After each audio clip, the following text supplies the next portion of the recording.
한 주간 편안하셨습니까? 네. 새로운 주일을 우리 교우님들과 시작해서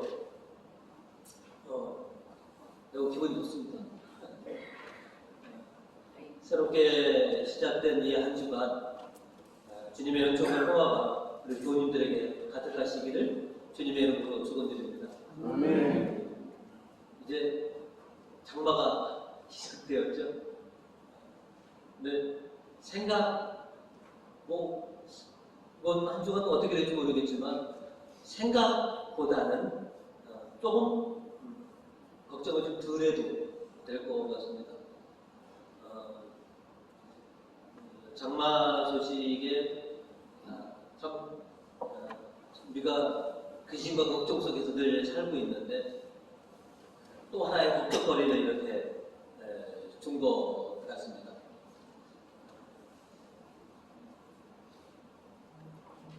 비가 새면 늘 신경이 거기에 쓰이게 되거든요. 네. 그래서 좀 걱정과 염려가 좀 있는데 이거는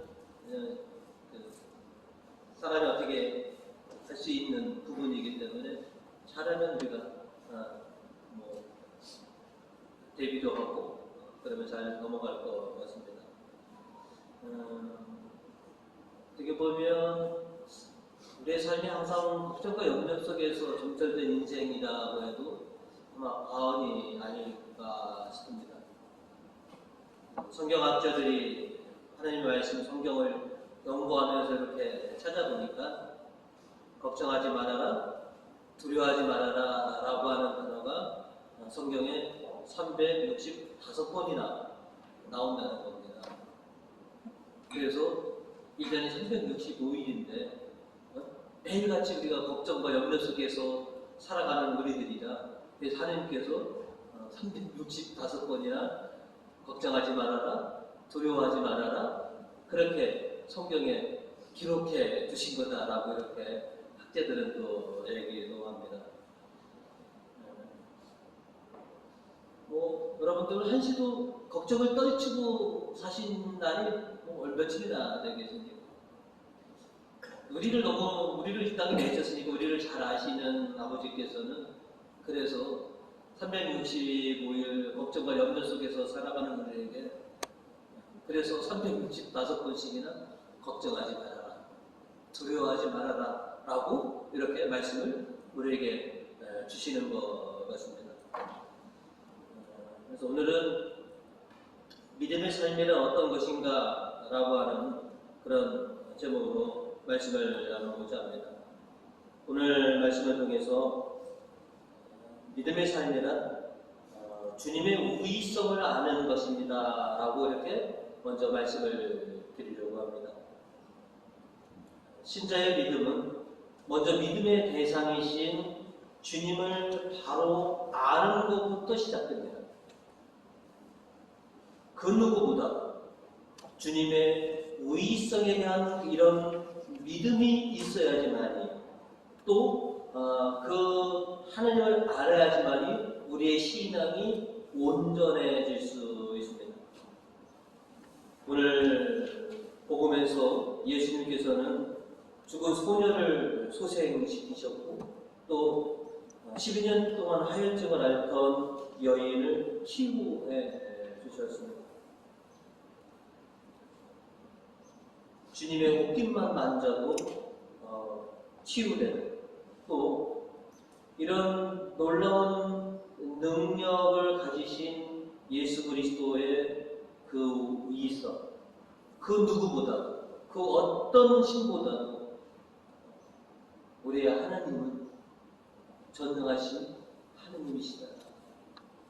그래서 우리 하나님의 위성을 우리가 먼저 알고 있어야 되는 것이죠. 하나님의 전능하심을 그대로 물받으신 예수님이십니다. 그래서 예수님 안에도 전능하심이십니다. 이 전능하신 예수님을 믿고 또 예수님에게 희망을 두고 살아가는 것이 어떻게 보면 믿음의 삶이다 라고 이렇게 말씀을 드릴 수가 있을 것입니다. 회당장 야이로가 예수님을 믿고 또 예수님께 희망을 두고 예수님을 찾아와서 엎드려 그렇게 간절히 애원했던 것. 그리고 이 하혈증을 앓고 있던 여인도 예수님의 소문을 듣고 예수님을 믿고 예수님에게 희망을 걸고 예수님을 찾아왔습니다. 예수님이라면 내 딸을 살려주시겠지. 예수님이라면 12년 동안 이 인생, 피폐한 이 인생을 고쳐주시겠지. 예수님은 하실 수 있을 것 같아 라고 하는 거예요.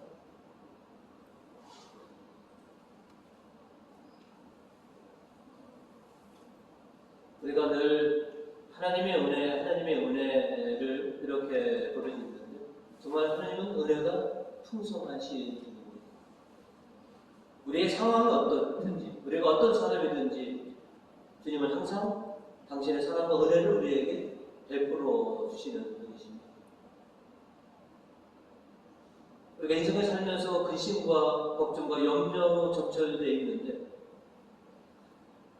우리가 누구를 가까이 하고 또 어느 분께 내가 나아가야지만 내 이 세상의 걱정과 근심과 염려과 이 고통을 씻은 듯이 다 쉽게 받을 수 있을까?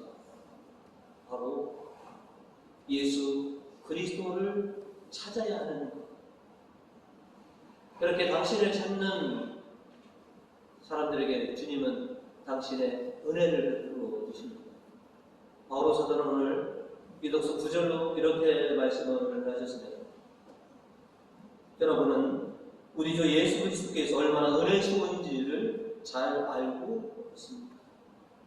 우리 주님은 참으로 은혜로우신 분이십니다. 그리고 우리의 주님은 전능하신 분이십니다. 이렇게 우리의 주님은 은혜로우시고 전능하신 그 우위성을 가지고 있기 때문에 그래서 우리가 이 세상에서 수많은 시련과 고달픔과 문제들이 있을 때 그래서 그거를 가지고 실은 주님 앞에 나오게 됩니다. 그러면 우리가 어떤 상황에 놓여 있든지 어떤 절망 속에서든지 주님은 우리에게 은혜를 베풀어 주시는지 우리가 믿고 있습니다. 지혜서 1장 13절과 14절은 우리에게 이런 말씀을 전해 주십니다. 먼저 13절로 하나님은 죽음을 만들지 않으셨고 산 자들의 멸망을 기뻐하시지 않는다. 이어서 14절로 하나님은 모든 것을 살라고 만드셨으며 세상의 모든 피조물은 원래가 살게 마련이다. 이 세상에 죽음을 들이오신 것은 하나님이 아니시다라고 하는 것이죠. 하나님의 오직 관심사는 우리의 생명에 달려있다라고 하는 것이죠. 우리를 살게 만드셨고 우리가 살도록 그렇게 은혜를 베푸시는 분이시다라고 하는 것이죠. 하나님의 오직 관심사는 우리의 생명에 있습니다.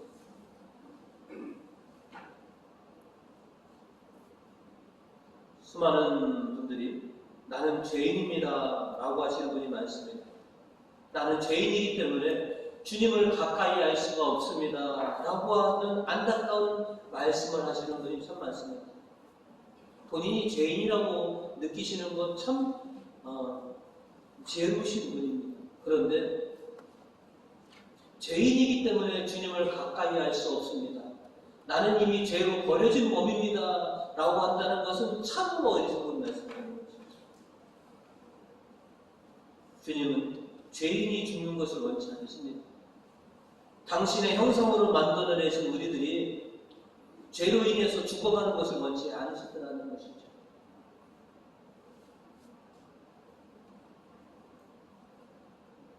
많은 우리 부모님들이 나는 이미 버려진 몸입니다. 주님 앞에 나갈 수 없는 몸입니다. 라는 이 말씀을 좀 내려놓습니다.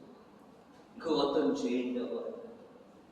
내가 어떤 상황이 있더라도 그저 주님은 나에게 하염없는 은혜를 베풀어 주시는 거고 내가 나를 어떻게 살릴 것인가 내 생명에만 관심이 계신 분이 바로 우리의 주님이시더라는 것이죠. 당신의 그 놀라우신 능력으로 우리를 살리시려고 하시는 분이 우리 주님이십니다. 우리의 생명에 또 우리에게 하나님 은혜를 주시고자 하시는 그 예수님의 능력을 믿고 믿음의 신앙생활을 하시는 우리 도민들 되시기를 주님의 이름으로 축원드립니다. 아멘. 두 번째로 믿음의 삶이란 주님에 대한 믿음과 결단이라고 말씀드릴 수 있겠습니다. 믿는 삶은 주님을 향한 믿음과 결단을 통해서 인생이 충만해진다라고 하는 것을 누구보다도 저와 여러분은 잘 알고 있습니다. 내 인생이 풍성해지려면, 내 신앙이 풍성해지려면 주님을 향한 믿음과 결단에 달려있다라고 하는 것을 우리는 잘 알고 있습니다. 오늘 복음에 해당된 야이로는 예수님에 대한 믿음과 희망을 가졌기 때문에 예수님 앞에 나와서 간절히 애원을 합니다. 복음 23절로 제 어린 딸이 다 죽게 되었습니다. 제 집에 오셔서 그 아이에게 손을 얹어 병을 고쳐 살려주십시오 하고 애원하였다.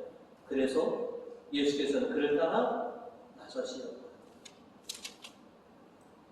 주님께 애원하였다라고 하는 것은 오늘날 우리가 기도하였다라고 하는 말로 우리가 바꿀 수 있을 것입니다. 주님께 애원하였다라고 하는 것은 주님께 간절히 기도하였다라고 하는 것이고, 야이로의 그 애원을 들으신 예수님께서는 응답해 주신 것이죠.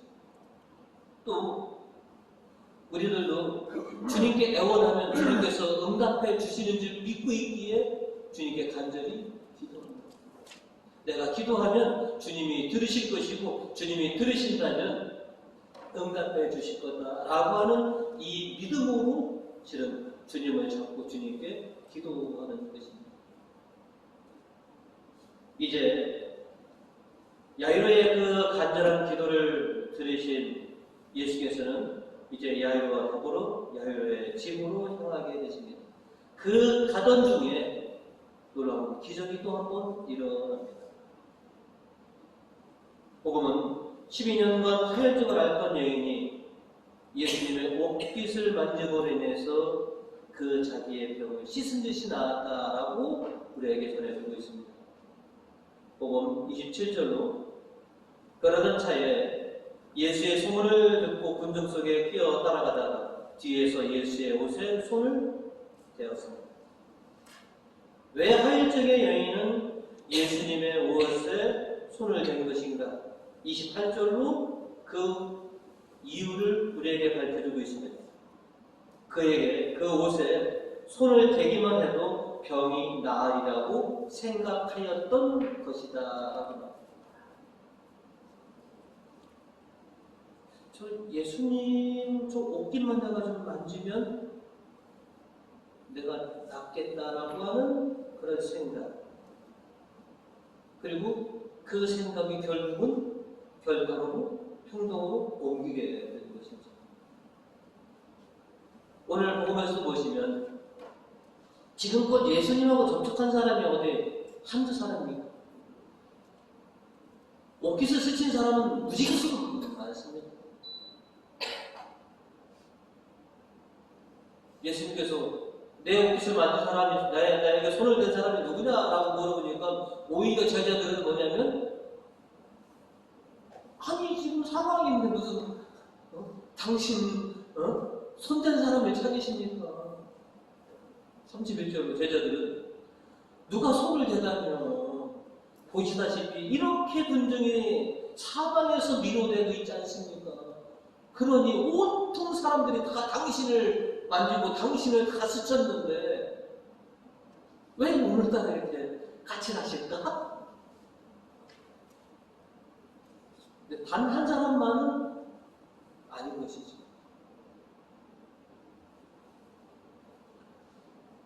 저도 성경강림 대주일에 병자 시우식 때 누가 제 이름을 꼭 붙들었는지 제가 한 두 번은 기억합니다.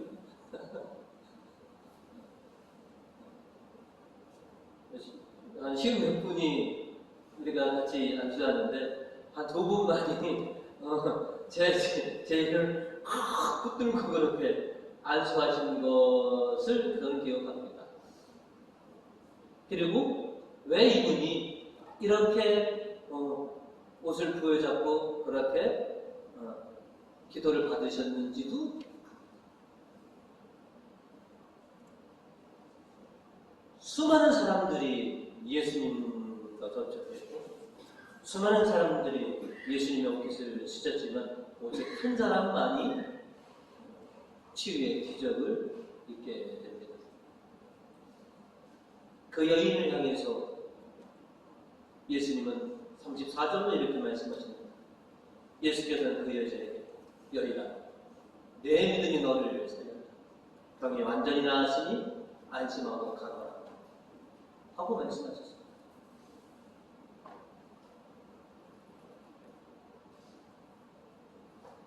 어떻게 예수님의 옷깃을 만지면 내가 나을 수 있을 것이다 라고 하는 생각, 물론 그 생각은 우리도 그동안 할 수 있을 거겠죠. 충분히 그런 생각을 해볼 수는 있습니다. 그런데 그 생각을 실행으로 옮기는 것은 우리는 대부분 그렇게 생각만 하지 실질적으로 실행에 옮기지 못하는 면이 너무나 많습니다. 그러나 이 여인은 예수님의 옷깃을 만지면 나을 것 같다는 생각이 들었고 가서 정말로 예수님의 옷깃을 만지니 스스로가 뭐예요? 자기 병이 나은 것을 스스로 알게 되었다라고 하는 것이죠. 그래서 주님께서는 여인아 네 믿음이 너를 살렸다라고 하는 것이죠. 믿음이 살렸다. 또 해당장 야여기로에도 똑같은 믿음을 요구하십니다. 예수님을 모시고 가는 중에 부고를 접합니다. 따님이 죽으셨습니다. 그 부고를 들은 야일에게 주님이 하신 말씀입니다. 36절로 예수께서는 이 말을 들은 채도 아니하시고 회당장에게 걱정하지 말고 믿기만 하여라 하고 말씀하셨다. 걱정하지 말고 네가 지금 나한테 왔던 그 믿음만 간직하고 있어.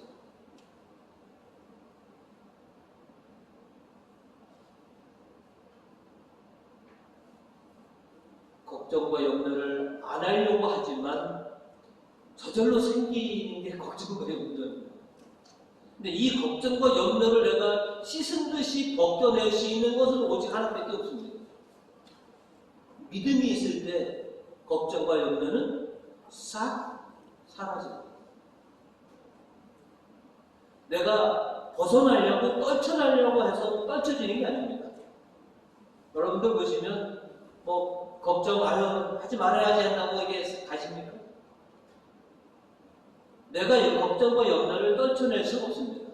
근데 무엇이 모든 믿음만이 내 걱정과 염려를 싹 벗겨내는 유일한 해결책은 오직 믿음만입니다.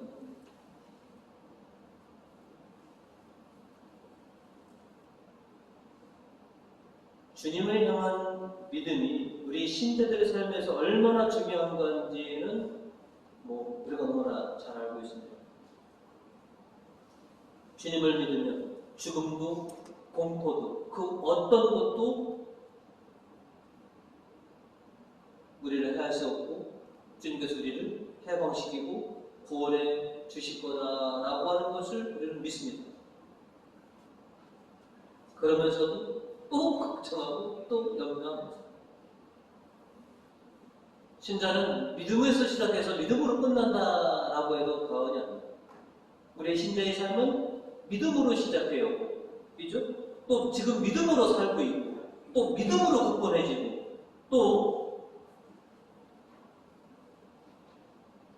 우리가 보이는 것만 보는 것이 아니라 보이지 않는 것도 믿고 봅니다. 또 수많은 시련과 어려움이 있더라도 믿음으로 이 모든 것을 이겨내고 희망의 성취를 그리고 바라보고 살아가는 것. 그래서 신자는 믿음으로 시작해서 믿음으로 끝나는 것이 신자의 삶이다 라고 하는 것입니다. 베드로 사도가 베드로전서 5장 7절로 이런 말씀을 우리에게 전해 주십니다. 여러분의 온갖 근심 걱정을 송두리째 하느님께 맡기십시오. 하느님께서는 언제나 여러분을 돌보십니다.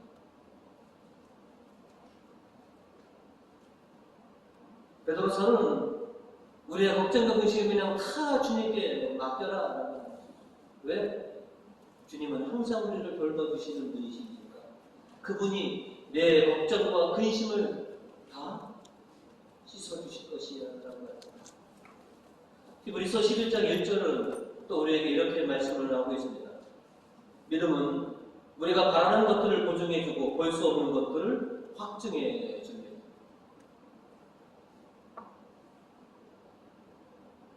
지금 우리 눈에는 희미하고 보이지 않지만 그 믿음은 언젠가는 그 희미한 것들을, 지금 보이지 않는 것들을 확실하게 우리에게 볼 수 있게 하고 우리가 들어갈 수 있게 해주실 것이다. 그 하나는 곧 믿음이다라고 하는 것이죠.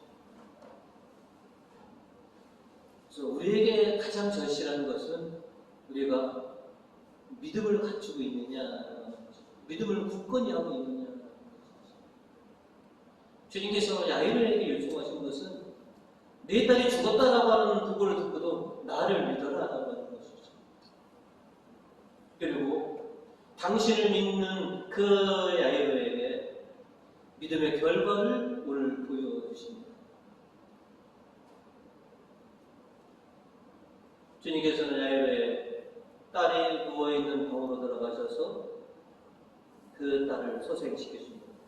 그 장면이 오늘 41절로 우리에게 이렇게 전해주고 있습니다. 그리고 아이의 손을 잡고 달리다 쿵 하고 말씀하셨다. 이 말씀은 소녀에 어서 일어나가라 라고 하는 거죠. 예수님께서 소녀의 손을 잡으셨다는 것이죠. 그리고 일어나라 라고 말씀을 해주셨다. 지난주 수요일인가 화요일인가 제가 밴드에 찬양을 하나 올려온 거 들으셨습니까? 주님 손잡고 일어서세요 라고 하는 찬양을 왜 올렸냐면 설교 준비 중에 그 찬양이 떠올라서 수요일날 그냥 유튜브에 길에 올렸습니다. 왜? 오늘 내가 안 부르려고.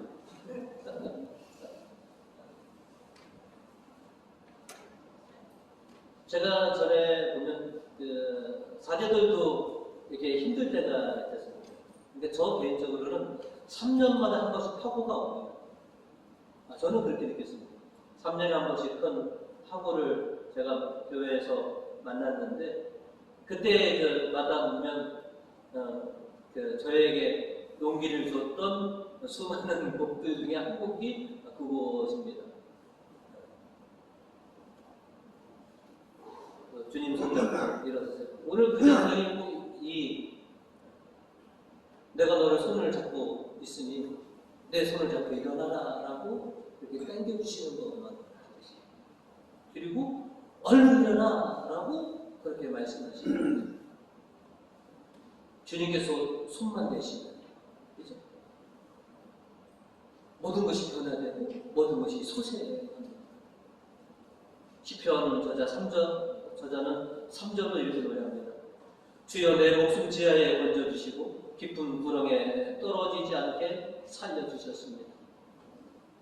11절로 당신은 나의 통곡하는 슬픔을 춤으로 바꿔주시고 베옷을 벗기시고 잔치옷으로 갈아 입히셨습니다.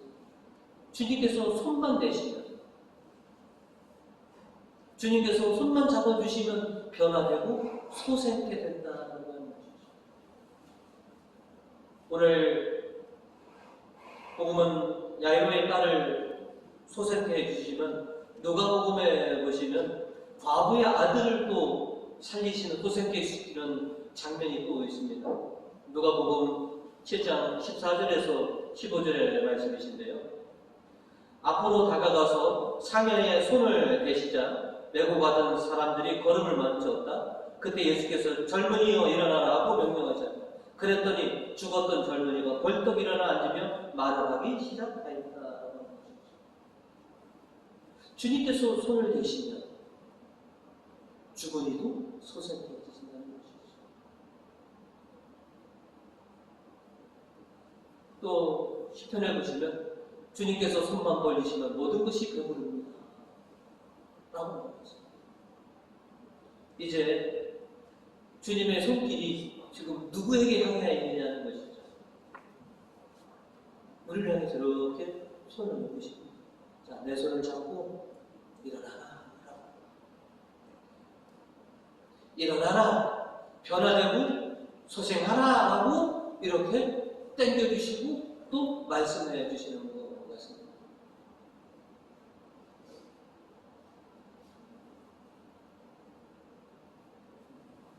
저는 늘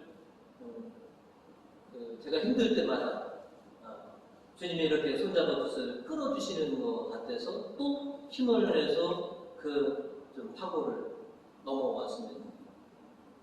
여러분 인생에서도 주님께서 여러분의 손을 좀 이끄시고 잡아 당기셔서 여러분을 일으켜 세우셨던 적들이 아마 계실 겁니다. 여러분, 걱정과 근심과 시련과 고통과 많은 힘든 사건이 있을 때마다 주님은 기꺼이 여러분을 향해 손을 내밀고 계십니다. 내 손을 잡고 좀 일어나라. 나를 좀 믿어라. 나를 믿고 내 손 잡고 다시 시작하자 라고 그렇게 힘줘서 우리를 이끌어 주십니다. 이따가 가셔서 밴드 한번 다시 한번 이런 생각으로 들으시면 참 이게 참 좋은 찬양이구나 라고 하는 것을 새삼 아마 느끼셨을 수도 모르겠습니다. 주님은 우리가 당신을 믿고 다시 일어서기를 원하시고 계십니다. 주님께서 내미신 손을 여러분이 잡고 다시 일어서셔서 변화되고 소생하시는 우리 교민들이 되시기 바라겠습니다. 그리고 야이로가 주님을 믿고 믿음의 결단을 한 것처럼 하혈증을 앓고 있던 이 여인이 주님을 믿고 믿음의 결단을 한 것처럼 우리도 이제 주님을 믿고 믿음의 결단을, 믿음의 선택들을 할 때가 된 것 합니다.